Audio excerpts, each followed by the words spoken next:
Hello everyone, I wanted to make a video sermon this morning. I'm going to be in James 1 verses 5 through 8 in the King James Version of the Bible. And it says, if any of you lack wisdom, let him ask of God, that giveth all men liberally and upbraideth not, and it shall be given him. But let him ask in faith, nothing wavering, for he that wavereth is like the wave of a sea, driven with the wind and tossed.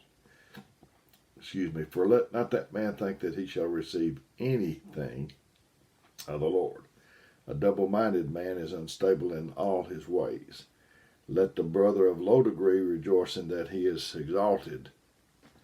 And I think I read one verse too many on that, but today I want to talk to you about how you might become more rooted and grounded and unstoppable in your walk with the Lord if you have a made-up mind. You can change everything about your life. You can change days, calendars, your furniture. You can change whatever, but until you change your mind, nothing's going to happen. A made-up mind is so powerful. It's almost unstoppable when somebody's got their mind made up. I've talked about the default. I like bold print when I do a document, a Word or whatever, and I'll have it on bold print and or just for myself on an app on the phone, and I'll have it on that, and then I'll go out of the program and I'll come back after I close out of that program and it's gone.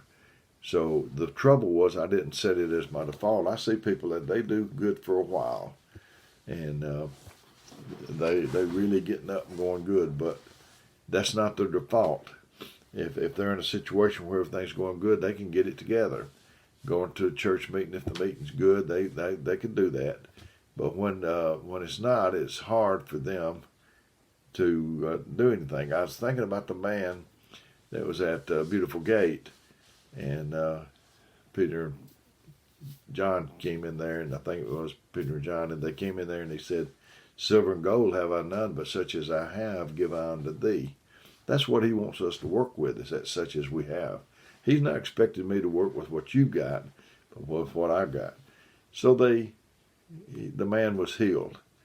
If they had come in there the next day, and the man had a cup out, begging for alms, so the next day after he was healed, if he had had that cup out there again, that wouldn't have been good. And he needed to be changed. So until you change your mind, it's the same old thing. You just got a new date on it. There's power and significance and importance in a changed mind. You know, Esau, you don't hear much about him.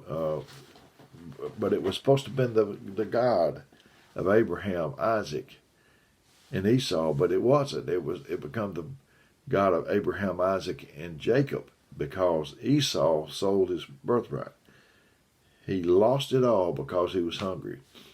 He made a permanent decision over a temporary situation, and I see that all the time. People making a decision over something that's temporary.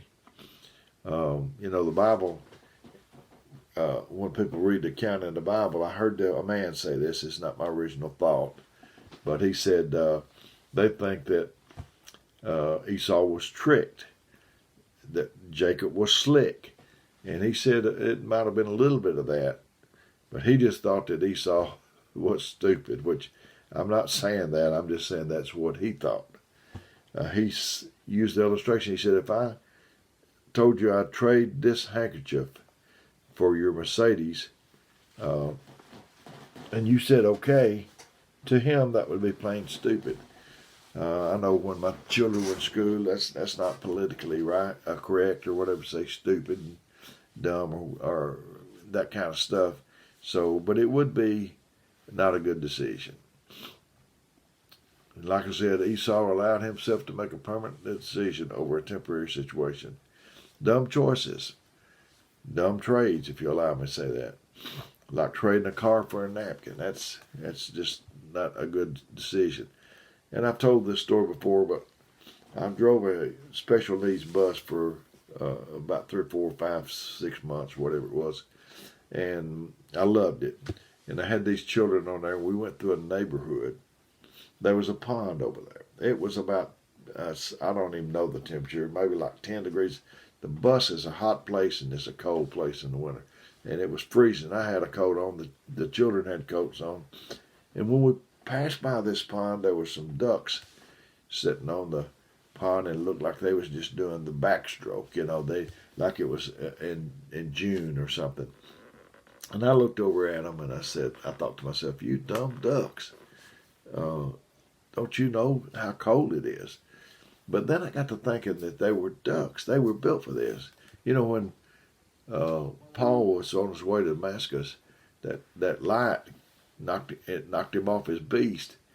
And he told Paul, he didn't say, Paul, now you're going to write more of the New Testament and all the rest of them together, but you're going to be a great man. He didn't tell him that. He said, I'm going to show you what things that you must suffer. My son-in-law, he was where they went inside a duck, cut it open. And he said there was so many layers that had to be cut through. So that's why the duck can sit on that pond. He's got a lot of layers between him in the water. So have you. So have I. We've got layers before the enemy can get to us. If we don't forfeit them, he can't get to us. And you can decide. People are trading their eternity for a little of nothing. I'm telling you, and that's what I have on my heart. And if I could just help a few people, you can decide something in 30 minutes that can affect your next 40 years. It can affect your eternity. I've married, performed the ceremony for several people, and whenever you do that, they say the wedding only lasts just a few minutes, 20 minutes. A lot of that songs and this, that, and other, marching, coming in and coming out, maybe 30 minutes. But they can make more promises in 30 minutes than they can do in the next 40 years. So, there's a sense that this too shall pass. When you've been tempted, just remember that it's temporary and it'll pass. So if the truth be told, and by the world it seldom is, seem like, we all have at one time or another done something dumb. I heard a man, he said he had done something so dumb, he could have graduated magna cum laude. He could have graduated from dumb university with honors. So I guess it's just me and him, so pray for me. I've done some Lulus, man, I'm telling you. It's impossible to live long enough, live a long life. I'm 71. It's impossible to live this long and not have done something regrettable, dumb, or whatever you call it. There's a comedian, Bill Engvall, and he, I've seen him, and he has a skit he calls "You Can't Fix Stupid," and here's your sign and all of that. But it's we talk so freely about other people's dumbness that seemingly we have amnesia over our own. It's part of our arrogance. So just go in there. This man I heard one time, he said, just go in there and look at your family pictures. That ought to wake you up right there.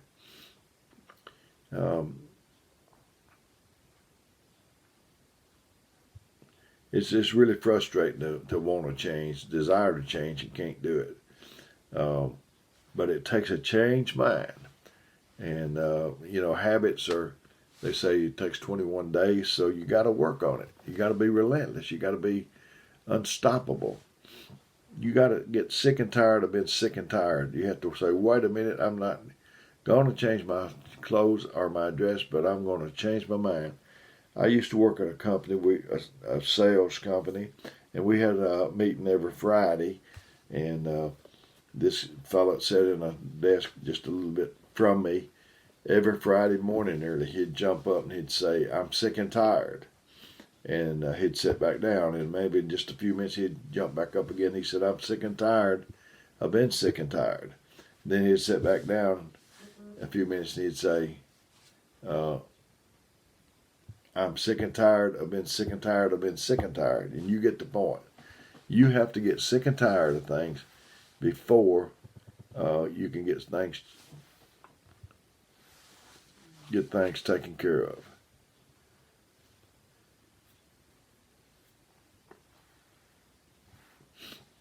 If you got an empty heart, that's a cavity that God can fill. He fills empty vessels. He don't fill full vessels. And the only difference in you and the person that's doing good, maybe somebody you admire, is the perspective that you have on life. If you're disciplined in your perspective, you'll be victorious in the outcome.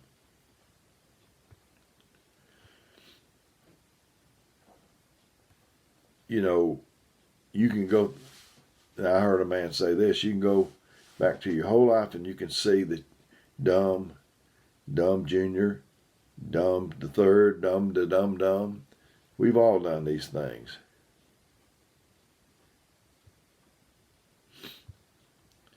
You know, repentance, that means a change of direction, a change of mind. A change that's so dramatic that it changes your behavior.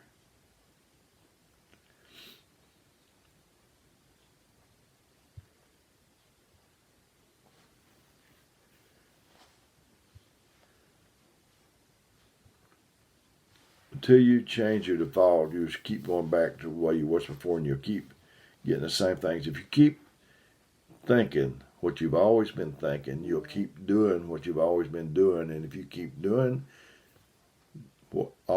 if you keep doing what you've been doing, you'll keep getting what you've been getting. So it starts with you thinking, which affects you doing.